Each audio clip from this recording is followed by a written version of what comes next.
تیسرے، سرکاری اور نیم سرکاری اداروں میں ملازموں کی تنخواہوں سے پروویڈنٹ فنڈ کے نام سے کچھ کٹوتی کی جاتی ہے، جس پر ادارہ یا بینک مقررہ شرح سے سود دیتا ہے، جو فنڈ میں شامل ہوتا رہتا ہے۔ یہ قطعاً حرام ہے۔ ضروری ہے کہ ملازم متعلقہ شعبے کو ایک درخواست دے کر ہدایت دے کہ اس کے فنڈ میں سود شامل نہ کیا جائے۔ چوتھے، بیمہ پالیسی یعنی انشورنس بھی قطعاً حرام ہے، کیونکہ اس میں سود کے علاوہ جوئے کا بھی عنصر موجود ہے۔ پانچویں، اسی طرح پرائز بانڈز میں سود اور جوا ہوتا ہے۔ سرکاری سرپرستی میں حاصل شدہ لوگوں کی رقم پر جمع کیے ہوئے سود کو بطور انعام قرعہ اندازی کے ذریعے تقسیم کر دیا جاتا ہے، جو بلا شبہ حرام ہے۔ چھٹے، قسطوں پر اشیاء کی خرید و فروخت کے کاروبار میں نقد قیمت کے مقابلے میں کچھ زیادہ رقم ادا کی جاتی ہے، جو سود ہے، اور یہ کاروبار حرام ہے۔ اس لیے ان ساری چیزوں سے بچنا چاہیے۔ اسی طرح اسی آیت کے اندر فرمایا کہ جو کوئی جو کچھ اس نے پہلے یعنی جو پھر جس کے پاس اس کے رب کی نصیحت آ گئی وہ سود خوری سے باز آ گیا، تو جو کچھ اس نے پہلے لے لیا وہ اسی کا ہے، اس کا معاملہ اللہ کے حوالے ہے۔ لیکن جس نے پھر سود لیا تو ایسے ہی لوگ جہنمی ہیں، وہ ہمیشہ اسی میں رہیں گے۔ سود کی حرمت کی آیات نازل ہونے کے بعد رسول اللہ صلی اللہ علیہ وسلم نے مسجد میں آ کر ان کو تلاوت فرمایا اور شراب کے کاروبار کو بھی حرام قرار دیا، بخاری میں آتا ہے۔ پھر اس کے بعد تو ایمان والوں پر سودی لین دین قطعی حرام ہو گیا، لیکن پہلے لیا ہوا واپس کرنا لازم قرار نہیں دیا گیا اور اس کا معاملہ اللہ کے حوالے کر دیا گیا، وہ چاہے تو معاف فرما دے۔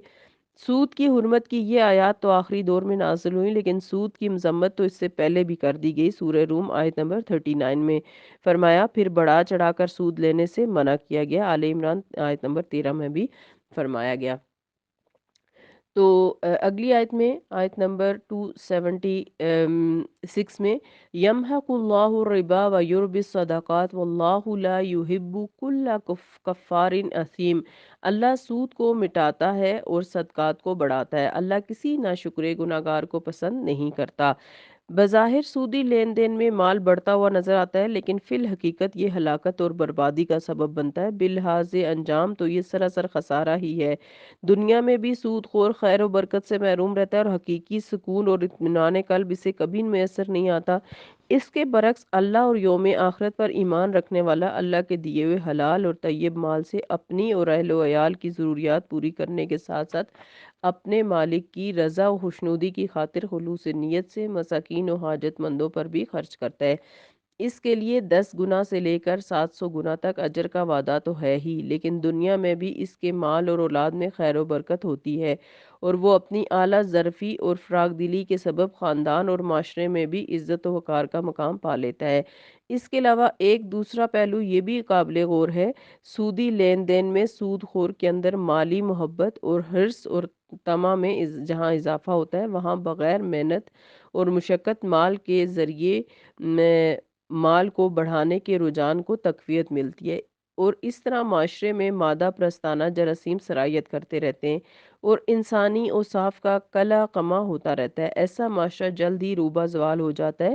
اس کے برعکس صدقات زکوٰۃ کے نظام میں باہمی خلوص اور محبت اور ہمدردی کے جذبات پروان چڑھتے ہیں، معذور اور تنگ دست بھی اپنے پیروں پر کھڑے ہونے کے قابل ہو جاتے ہیں اور سود سے پاک مالی تعاون اور اشتراک کے ذریعے صنعت و کاروبار میں ترقی ہوتی ہے اور ایک صالح باعزت و باوقار معاشرے کی تعمیر اور کی راہ ہموار ہوتی ہے۔ دراصل بعض لوگ یہ دیکھ کر غلط فہمی کا شکار ہو جاتے ہیں کہ سودی لین دین کے نے قرضوں کی سہولت بہم پہنچا کر کاروبار اور ٹیکنالوجی کے لیے میدان وسیع کر دیا ہے۔ حقیقت یہ کہ جو معاشرے اور ممالک اس لعنت میں گرفتار ہوئے، ان میں اخلاقی انسانی ہمدردی اور صلہ رحمی کے اوصاف کا تو فقدان ہو گیا اور مادیت، مال سے محبت اور خود غرضی کی خصلتوں نے ان کے معاشرتی سکون اور خاندانی ہم آہنگی کو تباہی سے دوچار کر دیا اور بین الاقوامی سطح پر بھی انسانی معاشرہ ہلاکت کی طرف دوڑا چلا جا رہا ہے۔ اندازہ کیجئے کہ کیسا ہلاکت خیز اور تباہ کن ہے یہ سودی نظام، جس میں دنیا اور آخرت دونوں ہی کی بربادی ہے۔ ابھی یہ سود کی آیات چل رہی ہیں، انشاءاللہ تعالیٰ ان کو ہم مزید کل دیکھیں گے۔ اللہ تعالیٰ ہم سب کو سود جیسی لعنت سے بچنے کی توفیق دے، ہمارے دلوں میں دنیا اور پیسے کی لالچ نہ آنے دے اور ہمیں تقوی عطا فرمائے اور بہترین عمل کی توفیق دے، آمین۔ سبحانک اللہم و بحمدک، نشہد ان لا الہ الا انت، نستغفرک و نتوب الیک۔ السلام علیکم ورحمۃ اللہ وبرکاتہ۔